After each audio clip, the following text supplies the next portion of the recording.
In case you didn't know, the 2020 NBA free agency class is not expected to be a great one. It lacks the insane star power of last year's class, and as a result, there aren't likely to be any franchise-altering signings this summer. However, that doesn't mean that there isn't value to be had. In every single free agency class, it seems like there are a handful of players that go overlooked, but then end up having a huge impact on their new teams. And in today's video, I'll be sharing my list of 8 underrated free agents in 2020 NBA free agency. Welcome back, everybody. My name is Tucker, and in today's video, I'm going to be talking about 8 NBA free agents in the upcoming 2020 class that I think are a bit underrated and teams can find a lot of value in them. But really quickly, before we get started with the list, if you enjoy content like this, then be sure to subscribe for more videos, as well as leave a like rating down below, because that is a great way to let me know, and it helps the video out a ton.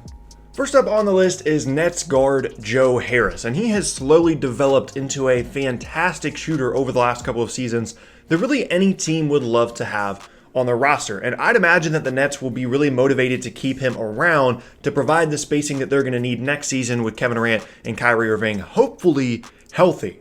But they've already spent a ton of money on extensions for other players like Karis LeVert and Taurean Prince, with Jared Allen needing a new deal as well. And this is a team that already has an extremely high payroll and might not be able to bring back someone as good as Harris this offseason, as the Nets are pretty capped out at this point. So if a team in need of spacing swoops in with like a 2-year, $20 million offer for Harris, they might be able to grab one of the best shooters in the league. Now, yes, he has his issues defensively, but I think in terms of the value in this free agency class, especially from a shooting perspective, if you're a team that really needs outside shooting, for example, the Sixers, the Knicks, teams like that really lack spacing, Joe Harris can do a ton for your team, and I think he's a really overlooked free agent in what is a pretty weak 2020 class. At number 2 now is a player that already got his own video on this channel, and that is Christian Wood, who in my opinion is one of the most fascinating free agents of the entire offseason, because he's still a young player at just 24 years old and struggled to really find his place in the league initially, but put up some really great numbers later in the season this past year for Detroit without Blake Griffin in the way, and then once they traded away Andre Drummond, and he was really the focal point, especially offensively in the front court, he put up some huge numbers. Now, we've seen this before with a handful of other young NBA players where they bounce around, they finally find a spot in which they get minutes, but they're mostly empty stats. So the amount of money that a team, whether it's Detroit or otherwise, is going to be willing to put into a player like Christian Wood is going to be really, really interesting, as well as his ability to potentially continue that production into next season. But when you're talking about a versatile front court player that can score inside as well as outside, if you give this guy minutes, I think he's going to put up stats. Whether he's going to help your team win, that's to be determined. But regardless, when you're looking for value in this free agency class, depending on the price that it would cost to bring in Wood, I think he is certainly an underrated player. And number 3 now is a bit of an out-of-nowhere one, and it's Tristan Thompson. And amidst all the turmoil in Cleveland this season, you might have missed the fact that Thompson, at least from a statistical standpoint, had a career year with the Cavaliers. And this is a team that is likely to already have a ton of money invested in the starting 5 spot with Andre Drummond, assuming he picks up his player option, which it seems like he will. And they've got the also very expensive Kevin Love at the 4 as well.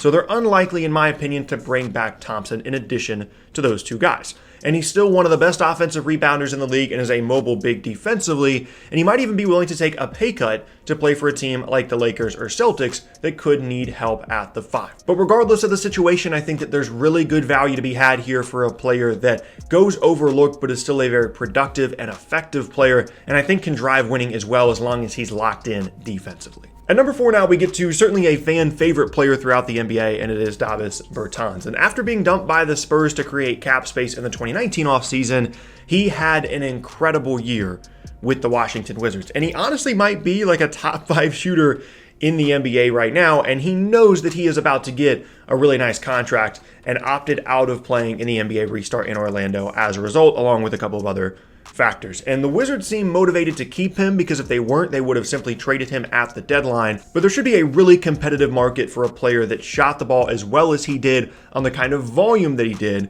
And hopefully that is something that he can sustain moving forward, because I think he is certainly an underrated free agent, maybe a guy that could ultimately end up being overpaid because this is a weaker free agency class. But if you're looking for value, depending on what other teams are offering, you really can't do much better from a spacing perspective than a player like Bertans in the front court, and there could be some really good value there for him. Number 5 now is Paul Millsap, and this is a player that has made $100 million over his last 4 seasons in the NBA, so clearly he's had value to different teams, and he was considered a big signing in free agency for the Nuggets in the summer of 2017. And he's had some injury issues, but he's still a really versatile player when healthy. Now, he isn't going to be a borderline all-star caliber player like he has been at points in his career anymore, but he isn't going to hurt you when he's on the floor either, as he can really do a bit of everything, whether it's spacing the floor, scoring inside, a couple little post moves, defending multiple positions defensively, rebounding, all those things. He can do pretty much everything. Now, Denver will likely want to bring him back depending on the price, but he also might want to go join a team that's a little bit more legit of a championship contender on a cheaper deal as well. So if you're one of those teams,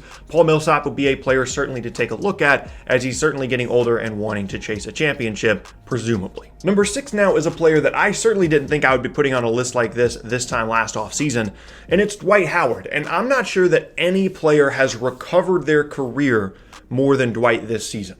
When he signed with the Lakers, he was seen as just kind of a backup plan for them in the front court. He came in for workouts with a couple of other free agent bigs. They were kind of scraping the bottom of the barrel just to bring in Dwight.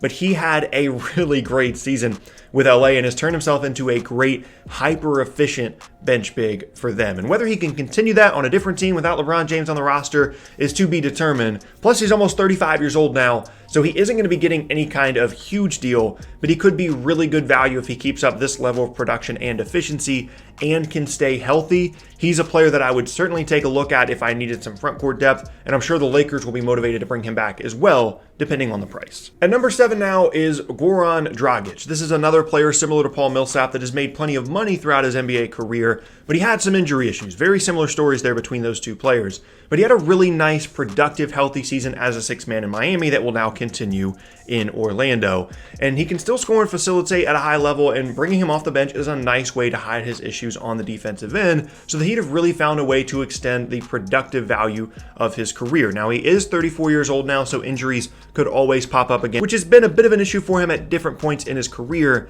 but the Heat are going to want to preserve their cap space for the summer of 2021, so they're unlikely to bring him back on anything other than a big 1-year deal. So if you're a team that wants to bring in a nice scoring guard at the right price, offering Dragic a 2-year deal might be enough to get it done, and you could bring in a player that from a production standpoint has been really, really good and really consistent when healthy throughout his entire NBA career. Definitely one of the more underrated free agents in this 2020 free agency class, a guy that just made an All-Star team in 2018 and has an All-NBA selection to his name as well in his career. And last up now on the list is Danilo Gallinari. He was part of the Paul George trade initially, and he's been really good for Oklahoma City this year. And this has been a theme for him throughout his career. When he's healthy, he's really good, and generally, his good statistical seasons also translate to team success when you're going back to his time with that surprising 57-win Nuggets team and now this Oklahoma City team this year as well. And I would imagine that if the Thunder do not bring him back, they would try and facilitate a sign-and trade if they think they're going to lose him, because they would have just traded him at the trade deadline to try and get some value out of a piece that they did get in exchange for Paul George. But regardless, as long as he stays healthy, he's almost a guaranteed high teens points per game scorer that fits well with pretty much any team. With his ability to shoot, he can play make a little bit, he can score from pretty much any area on the floor, and he's not going to need the ball a ton to do that, again, with that off-ball shooting ability and his ability to play off of cuts and driving lanes and things like that. So a great pickup potentially for a team that needs a little bit more of a scoring boost, but I also wouldn't be surprised to see Oklahoma City bring him back and potentially use him as a trade piece down the road. But regardless, those are my 8 players that I think are really underrated in a 2020 NBA free agency class that certainly looks weak, but as I said in the intro, you can find value in pretty much any class, and I think these are some guys that I would take a look at depending on the situation that my team is in, and bringing them in on a good value deal and hopefully not overpaying them in the long run. And yeah, there you have it. That is going to be the end of today's video, and I thank you all very much for watching. Once again, my name is Tucker. If you missed any of my previous videos, then be sure to check out the boxes on screen. Thanks again, and I'll see you all next time.